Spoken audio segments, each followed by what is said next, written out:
So, good morning class. How are you? Fine. Good.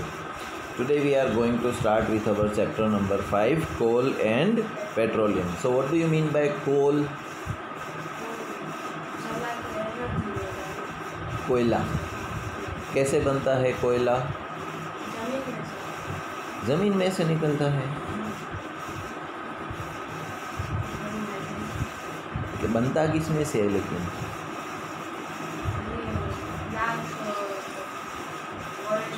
अभी आपको बनाना हो कोयला तो आप बना सकते हो? बहुत साल लगते हैं। अच्छा, ज़मीन में बहुत बड़ा एक गड्ढा करो और उसके अंदर सूखे पेड़ काट के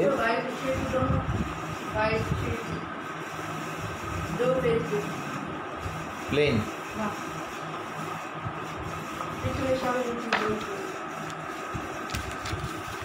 थैंक यू।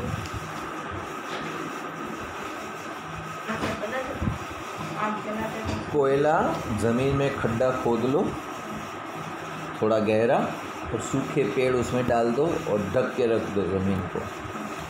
थोड़े दिनों बाद ज़मीन की गर्मी से वो सूखे हुए पेड़ जो है ना वो कोयला बन जाएंगे। ठीक है, इस तरह से बनता है। और दूसरा कुदरती तौर पे जो बरसों पहले जंगल के पेड़ जो थे वो कट के ज़मीन में गिर गए और ऊपर मिट्टी दब गई, जानवर मर के दब गए, पत्ते प्लांट्स के पत्ते जो थे वो ज़मीन में नीचे दब गए बरसों से, राइट ना। फिर धरती के अंदर इतनी गर्मी होती है कि वो पिघल के लिक्विड बन जाता है। ठीक है, और ऑयल बन जाते हैं जानवर, प्लांट्स और पत्ते, ये सब एक लिक्विड गाढ़ा एकदम काड़ा काड़ा लिक्विड बन जाता है जिसको हम बोलते हैं पेट्रोलियम ऑयल, क्रूड पेट्रोलियम, है ना। फिर उस पेट्रोलियम को डिस्टिलेशन टावर आता है एक बड़ा, उसमें गर्म किया जाता है और अलग अलग टेम्परेचर पे उसमें से अलग अलग चीज़ें निकलेगी, जैसे petrol, kerosene, diesel, naphtha, right. ये सब चीज़ें ज़मीन में से ही मिलती हैं, राइट।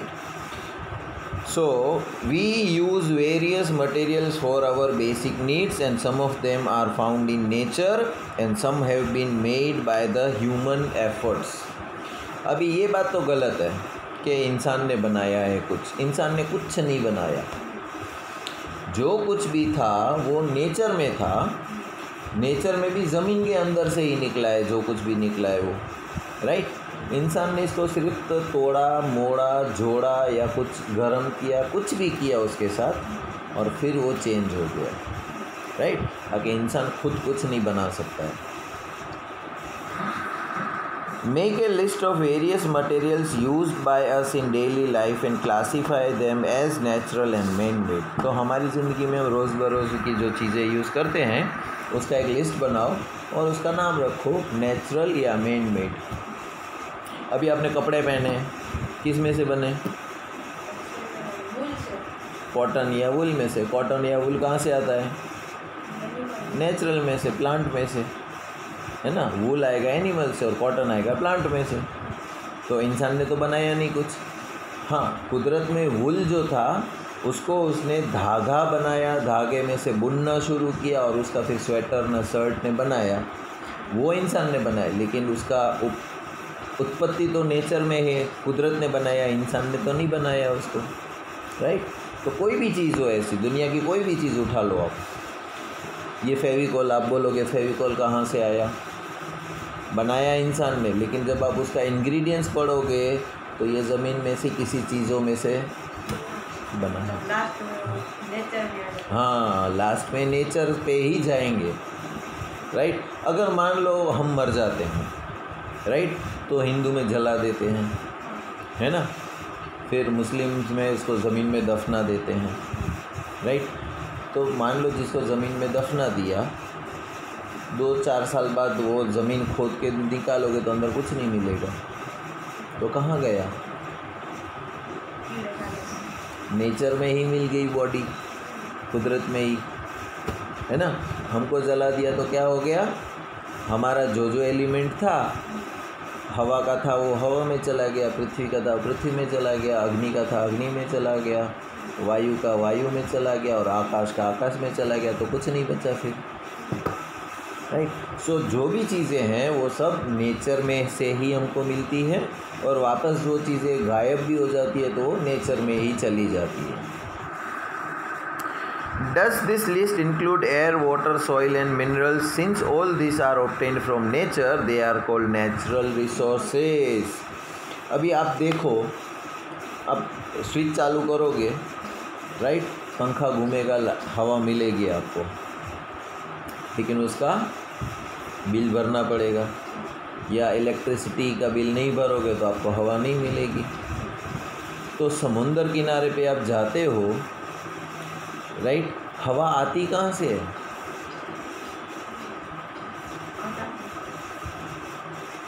ये हमारी धरती है, राइट, और उसके ऊपर समुंदर है, समुंदर से हवा आती है, लेकिन कहीं से तो उत्पत्ति होती होगी ना, उत्पन्न होती होगी, और हमारे यहाँ से चली गई तो कहाँ गई? नहीं, यूं ही गोल गोल घूम रही है हवा, राइट, हवा हमारे चारों तरफ ही गोल गोल घूम रही है। तो एक बार भगवान ने बना दी हवा, अब बिल आता है हमको, समुंदर किनारे कितनी तेज़ हवा चलती है, या पतंग उड़ाने के वक्त छत के ऊपर चढ़ते तो कितनी हवा चलती है ना। तो वो हवा का बिल कौन भरेगा फिर? कुदरत का है ना, एयर। फिर पानी कितना है समुंदर में? कोई मेज़र कर सकता है इतना लीटर पानी है? मेज़र कर सकते हो आप? क्यों? क्योंकि इतना बड़ा हमारे पास कोई बर्तन ही नहीं है जिसमें हम रख सके। समुंदर में से निकालो और बर्तन में डालो तो पता चले कितना लीटर पानी है, लेकिन इतना बड़ा बर्तन है कहाँ? तो समुंदर में पानी कितना है कोई नहीं बता सकता। और ये पानी बारिश बन के वापस ज़मीन पे आता है, ऊपर जाता है, नीचे आता है, वो भी गोल गोल घूमता रहता है। तो ये भी एक नेचुरल रिसोर्स है हमारा, राइट। सॉइल, मिट्टी, मिट्टी में कितनी सारी मिट्टी है। आप कहीं एक जगह गड्ढा करोगे तो दूसरी जगह फेंक दोगे उसको, मिट्टी को, तो मिट्टी तो कहीं जाएगी नहीं, है ना। अभी देखो यहाँ बाजू में अपार्टमेंट बन रहा था, तो कितना सारा मिट्टी निकाला था उन्होंने और अपने स्कूल के सामने ही डाला था यहाँ पर, है ना। तो वहाँ से निकाल के यहाँ डाला, अब यहाँ पर भी नहीं है, वापस वहाँ डाल दिया, है ना। तो सॉइल भी एक तरह का नेचुरल रिसोर्स है जिसमें बहुत सारे प्लांट्स उगते हैं। उसमें मैंगो भी बनेगा, एप्पल भी बनेगा, फ्रूट कोई भी बनेंगे, फ्लावर्स भी बनेंगे। तो वो मिट्टी भी एक नेचुरल रिसोर्स है ना। अब can air, water and soil be exhausted by human activities? क्या एयर है, वाटर है, सॉइल है, उसको इंसान ख़त्म कर सकता है? नहीं कर सकता। कितना भी यूज़ कर लो, हम लोग कितनी सांसें लेते हैं, ऑक्सीजन ख़त्म ही नहीं होता पृथ्वी पर से, कितने सालों से ले रहे हैं, राइट। सो ये सारी चीज़ें हैं ना जो ख़त्म नहीं होती कभी, उसको हम बोलते हैं इनएग्जॉस्टेबल। इनएग्जॉस्टेबल मतलब कभी ख़त्म नहीं होगी, और एग्जॉस्टेबल का मतलब जो चीज़ें ख़त्म हो जाएगी। जैसे इलेक्ट्रिसिटी का बिल नहीं भरोगे, ख़त्म हो जाएगी, राइट। फिर पेट्रोल है, चलाते जाओ, एक टाइम आएगा जब ख़त्म हो जाएगा पेट्रोल, तो फिर गाड़ियाँ किससे चलेगी हमारी, है ना। कितने टाइम से पेट्रोल से चले आ रहे हैं, अभी थोड़े टाइम ही चलेगा पेट्रोल, तो फिर ख़त्म हो जाएगा पेट्रोल दुनिया में से। तो सारे व्हीकल्स ने वो फिर कैसे चलाएंगे? तो सोच रहे हैं, जो भी साइंटिस्ट हैं वो सोच रहे हैं, अभी ऑल्टरनेटिव सोर्स ऑफ एनर्जी पे आ गए। अभी हम बोलते हैं कि सूरज में से सोलार एनर्जी बहुत सारी मिलती है। 15 मिनट सिर्फ कितनी सूरज की 15 मिनट जो पूरी पृथ्वी के ऊपर लाइट आती है ना, वो सारी दुनिया, हमारी सारी दुनिया, पूरी दुनिया के बल्ब चालू कर दो ना, लाइट्स में सब चालू कर दो, 1 साल के लिए। कितना? 1 साल के लिए सारी दुनिया के लाइट्स, बल्ब, पंखे जितने भी है सब चालू कर दो 1 साल तक के लिए। उसके लिए जितनी इलेक्ट्रिसिटी चाहिए ना, उतनी इलेक्ट्रिसिटी तो सन से 15 मिनट में दे देता है हमको, सोचे। तो अभी हम लोग क्या कर रहे हैं कि सन की एनर्जी को, लाइट एनर्जी को इलेक्ट्रिकल एनर्जी में कन्वर्ट करने की कोशिश कर रहे हैं सोलार सेल की मदद से, राइट। सोलर पैनल लगाते हैं घर पे, तो इलेक्ट्रिसिटी कहाँ से बनाते हैं? सूरज की रोशनी में से, है ना। फिर तुम पूरा दिन पंखा चालू रखो तो मैं चिंता नहीं, बिल तो आएगा नहीं हमारे घर पे फिर, है ना। So in the light of the availability of various resources in nature, natural resources can be broadly classified into two kinds. Nature की जो सारी चीज़ें हैं उसको हम दो ग्रुप्स में कर सकते हैं। एक होता है एग्जॉस्टेबल, दूसरा होता है इनएग्जॉस्टेबल। अभी inexhaustible resources, the resources present in the unlimited quantity in nature and are not likely to be exhausted by human activities. Example sunlight and air. वो अब बड़े बड़े पवन चक्की के आपने देखे होंगे, विंड मिल के, वो भी हवा में से इलेक्ट्रिकल एनर्जी बनाते हैं। सोलार पैनल है, वो सोलार सनलाइट में से इलेक्ट्रिकल एनर्जी बनाते हैं, है ना। एग्जॉस्टेबल मतलब जो ख़त्म हो जाती है वो, उसका एग्जांपल है कोल, पेट्रोलियम, मिनरल्स। जो हम कोयला एक बार जला दिया तो वापस नहीं आ सकता, है ना। गैस बॉटल आती है, एक बार जला दिया आपने, फिर वापस नहीं मिलेगी आपको। एक एक्टिविटी है, take some containers, fill them with the popcorn, peanuts, roasted grams and trophies and divide students into groups of 7 each. Further divide each group into 3 subgroups containing 1, 2 and 4 students and label them as the first, second and third generation respectively. Now these subgroups present in the consumers, as population is growing, second and third generation have large number of consumers. Put one full container for each group of task and ask consumers of the first generation from each group to consume eatables from the containers. Now ask the second generation consumer from the each and ask the student to observe carefully the availability of eatables in each container. If something is left in the container, ask the third generation. Now finally observe whether all the consumers of the third generation got the eatables or not. Also observe if anything is still left in any of the container. अभी एक बड़ा सा box रखा मैंने, right, और उसमें कुछ खाने का भर दिया, मूंगफली के ये, राइट। अभी मैं पहले 10th स्टैंडर्ड वालों को बुलाऊं, भाई आप अपने पेट भर के खाना खा लो, तो बॉक्स में से खाते गए तो कम हो गया। फिर 9th वालों को बुलाऊं, आ जाओ, 9th वाले खाते गए, अब साव थोड़ा ही बचा। फिर 8th वालों को बोलूँ आके आप भी खा लो, तो हो सकता है 8th वाले सबको भरपेट खाना ना मिले, क्योंकि उसमें बचा ही थोड़ा है ना। और जितने स्टूडेंट हैं उसको तो पेट नहीं भरेगा, थोड़ा थोड़ा मिलेगा लेकिन पेट नहीं भरेगा। लेकिन 7th वालों को तो कुछ भी नहीं मिलेगा फिर, क्यों? क्योंकि ख़त्म हो गया, है ना। उसी तरह कोल, पेट्रोलियम जो ज़मीन में दबा पड़ा था बरसों पहले, उसको बनने में भी करोड़ों साल लगते हैं, है ना। तो पहले जो बन चुका था तब हमारे पास इतनी नॉलेज नहीं थी, राइट। अभी थोड़े समय से ही हमको नॉलेज मिली है, तो कोल, पेट्रोलियम यूज़ करते आ रहे हैं। अभी देखो, पहले पेट्रोल कितना सस्ता था, 8 रुपये में 1 लीटर मिलता था, ये तो मुझे याद है ना। 8 रुपये में 1 लीटर मिलता था, अब जो है वो 98 रुपीज़ में 1 लीटर मिलता है।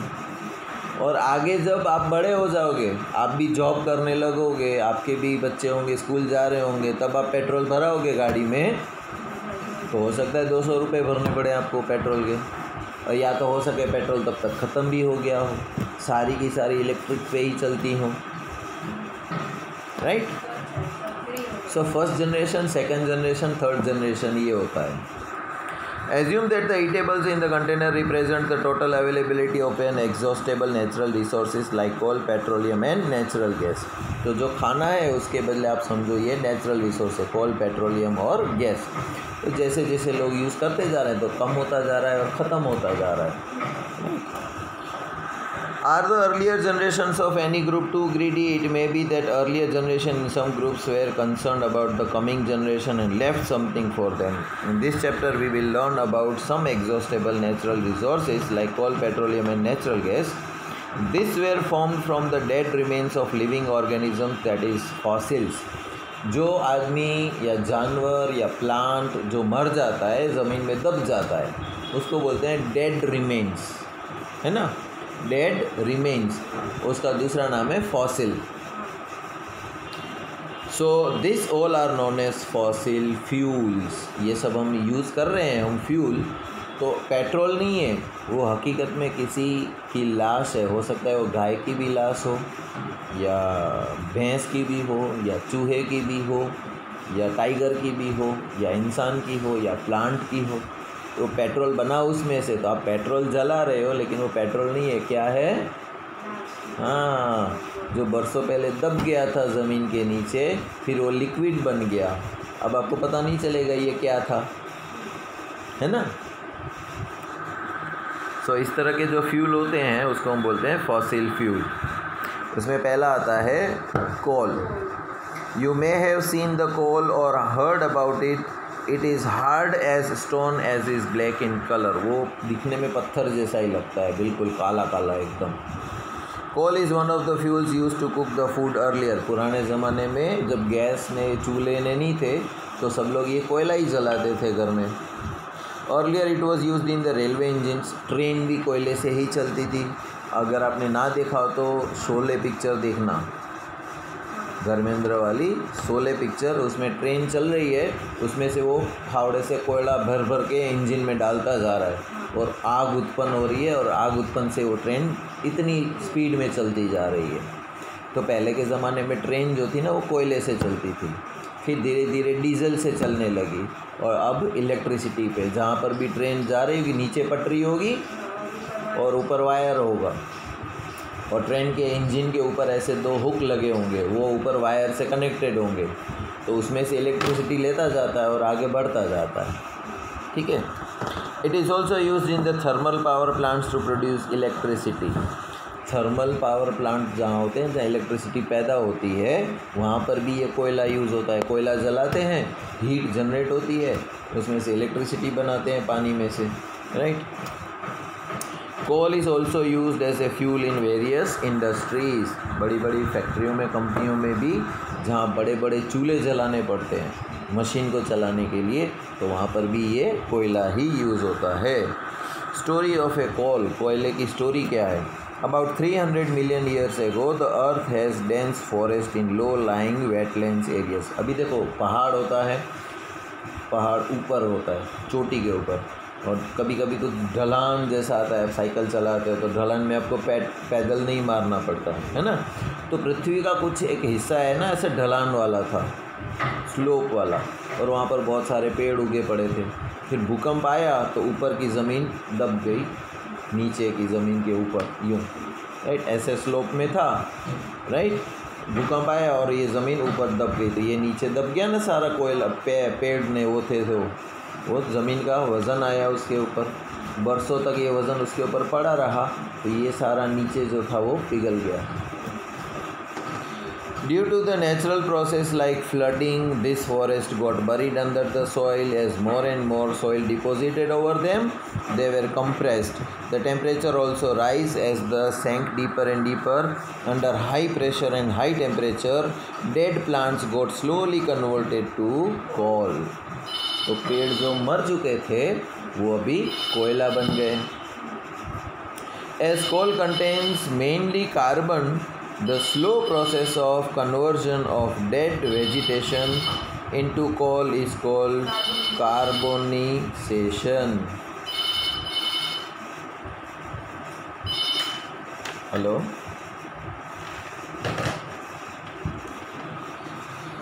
तो स्लोली जो कोयला जो था वो डेड प्लांट्स थे, वो कोयला बनता गया अर्थ के टेम्परेचर और प्रेशर की वजह से। तो ये सारे प्रोसेस का नाम है carbonization. Since it was formed from the remains of the vegetation, coal is also called a fossil fuel. क्योंकि ये प्लांट्स वेजिटेशन में से बना था, इसलिए इसका दूसरा नाम भी है fossil fuel. A coal mine is shown in figure 5.2। ये जो नीचे पिक्चर दिखाया गया ना, ये कोयले की खान है ना। जब ज़मीन खोदते हैं तो बहुत सारा कोयला निकलता है ज़मीन में से, राइट। अपने कच्छ में यहाँ पर निकलता है कहीं कोयला? कहाँ? हाँ, पानद्रो के पास, है ना।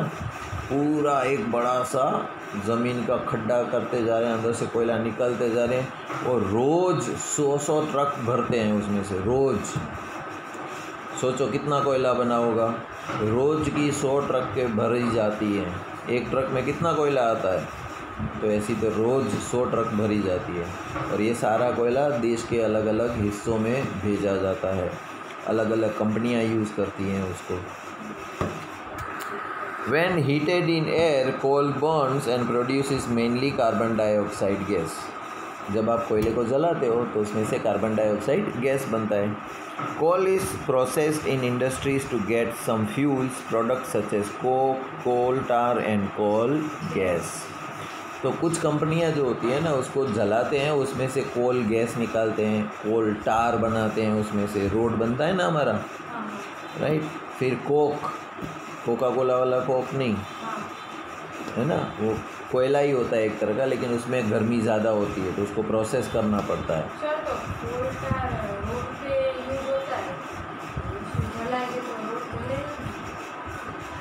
गर्मी देखना, अब उसमें इतनी वो गर्मी नहीं होती कि वो जल जाए, लेकिन जब वो पाथर रहे होते हैं ना, रोड बना रहे होते हैं ना, तब देखना वो जल रहा होता है। गरम करते हैं ना उसको तो एकदम गर्म होता है वो। और कोई कोई में तो आग भी होती है, हल्का हल्का आग जलता रहता है। वो रोड रोलर होता है ना, उसमें से टपकता रहता है, देखना, राइट। तो अब इसमें इतना वो नहीं रहता है, इसलिए बचा हुआ जो वेस्ट होता है ना वो रोड में काम आता है हमको। It is a tough, porous and black substance. It is almost pure form of carbon. अगर प्योर फॉर्म ऑफ कार्बन की बात करें तो वो है Coke. Coke is used in the manufacture of steel and in the extraction of many metals. अभी देखो आप बिल्डिंग बनाओगे, उसके लिए सरिया चाहिए, ये कबाट बनाया उसके लिए लोखंड का सीट चाहिए। ये कहाँ से निकलती है, लोखंड कहाँ से निकलेगा, ज़मीन में मिट्टी के फॉर्म में होगा, है ना। मिट्टी को पहले गर्म किया जाएगा, फिर अलग अलग प्रोसेस किया जाएगा, उसमें से दाने निकलेंगे लोहे के, फिर उन सारे दानों को पिघलाया जाएगा गर्म करके, फिर उसको जैसे शेप देना होगा, राउंड लंबा करना है, चौरस करना है, वो शेप दे दिया जाता है। तो उसको गर्म करने के लिए कोयला ही जलाना पड़ता है ना। फिर कोल टार की बात करें तो it is black thick liquid with an unpleasant smell. जब रोड बन रहा होता है ना, किसी को उसकी स्मेल अच्छी लगती है, वरना ज़्यादातर तो बदबू जैसा ही लगता है लोगों को, है ना। It is a mixture of about 200 substances. उसके अंदर कोल टार जो होता है, रोड डामर रोड, उसमें 200 जितने अलग अलग सब्सटेंस मिक्स होते हैं छोटी बड़ी मात्रा में। Products obtained from coal tar are used as starting material for manufacturing various substances used in everyday life and industries like synthetic dyes. Artificial color जो होता है ना वो उसमें से बनते हैं। फिर ड्रग्स बनाए जाते हैं, कुछ एक्सप्लोसिव बॉम्ब जैसी सामग्री भी उसी में से बनाई जाती है। परफ्यूम भी उसी में से बनाया जाता है। प्लास्टिक, फिर पेंट बनाया जाता है। फिर photographic materials, right, roofing material, etc. Interestingly, naphthalene balls used to repel the moths and other insects are also obtained from coal tar. तो कुछ कीटाणुओं को भगाने के लिए हम लोग जो जलाते हैं ना, ऑल आउट, है ना, इस तरह का जो रेपेलेंट होता है ना, उसमें भी नेफ्थलीन बॉल्स यूज़ करते हैं। और ये नेफ्थलीन बॉल्स हमको मिलता है कोल टार में से ही। These days, butadiene, a petroleum product, is used in place of coal tar. अभी आजकल की तारीख में हम लोग क्या यूज़ कर रहे हैं, ब्यूटामीन यूज़ कर रहे हैं। ब्यूटामीन किसकी जगह यूज़ कर रहे हैं, कोल टार की जगह पर। नेक्स्ट इज़ कोल गैस, जो हम कल पढ़ेंगे। आज यहीं पर स्टॉप करते हैं, तुम्हारा रिसेस का टाइम भी हो गया है, ठीक है। तब तक के लिए goodbye and take care.